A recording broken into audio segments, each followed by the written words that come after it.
Fickey? Fine. How about yourself? Pretty good. So, why do they call you Buddy? Because when I was an assistant principal, I didn't know everybody's name, right? So I just started calling people Buddy. So they had this guy, I think it was Gabe Garcia. He used to look like this, like, Buddy, you know what I mean? Like a fry, you know. So anyway, he started calling me, as kids started calling me back Buddy. So it just kind of stuck. Alright, so I'm aware that you were with the Border Patrol before you came to St. Michael's, right? No, I was with the police department. Okay. Santa Fe. Okay. And I was with the Border Patrol early on. Alright. Picture right there. What's your little pic of that, Nick? Oh, is that the time with all that marijuana you found, buddy? How many pounds of marijuana is that? That was what? 717 pounds, 365 bricks. At that time it was worth about 71,000, and now it's worth probably about $250,000 to $500,000. I mean, that was So that's a over big 30 find. years ago. Yeah. Alright. So what made you want to become a teacher? Well, actually, I had a teaching certificate when I got out of college. I taught a little bit when I got out of college, and I didn't, it was just basically too slow for me. And I always had my eye on law enforcement, so I went into law enforcement and finished up there, retired from there. And then I renewed my teaching license. I had to take all the tests and stuff. And then I got up here as assistant principal for 4 years, and I went back to the classroom for the last 10. So would you say that working for law enforcement influenced you to teach a lot of the subjects that you teach now? No, because I mostly teach my degree is in business, and I teach business. And there was some law enforcement. As it got up in the ranks, I went to a lot of administrative schools. It's management, and it's not only with the police department, it's with everything. I mean, a lot of the management schools, we keep different people there from all different walks of careers, and it's how to deal with people and know all the safety, federal laws, especially with leave, ADA, American Disabilities Act, and things like that.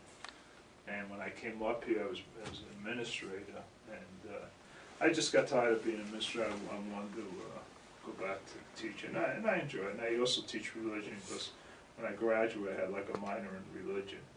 Where I went to the college of Santa Fe, everyone had to take religion. There's no, if you want another minor, then you have to do another 20 hours. So everybody took religion. Okay. And so what classes do you teach right now? I'm teaching business marketing, and last fall I taught business law, and I do the DECA program, which is really a work study. Next year, if they have it, there'll be a DECA program. So would you say that your favorite class is probably business marketing? No, teach? business law. Business law. Because the first part is criminal law. Okay.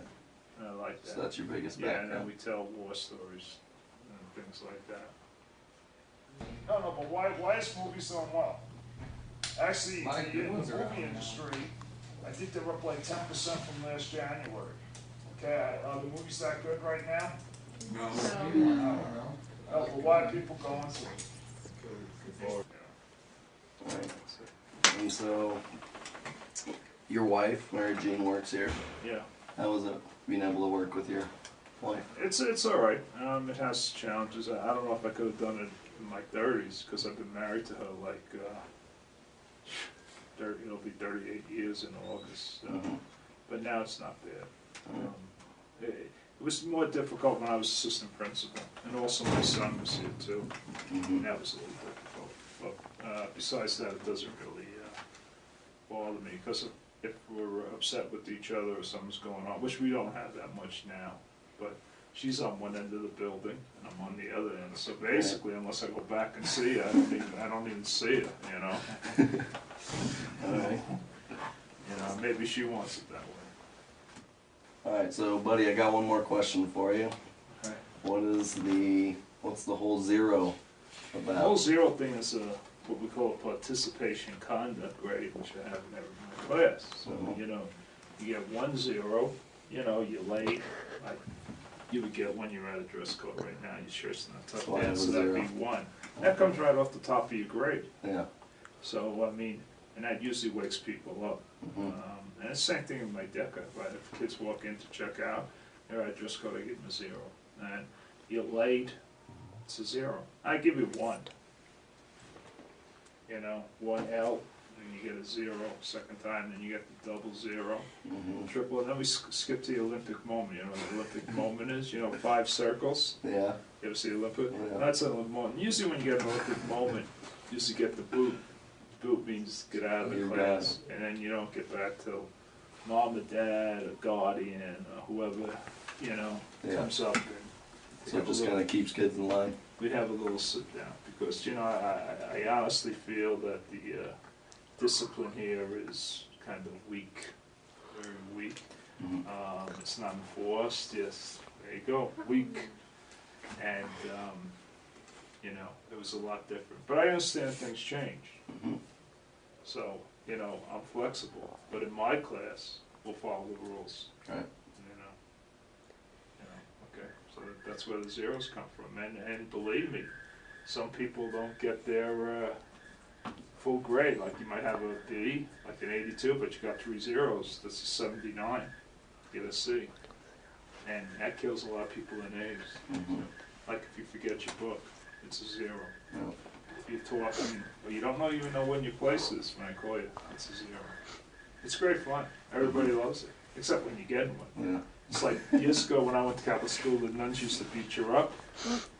It was great until it was your turn to get beat up. You know what I mean? You know, I just smacked her up. Yeah. All right. Well, thanks a All lot, right, buddy. you're welcome. Have a good day. Okay?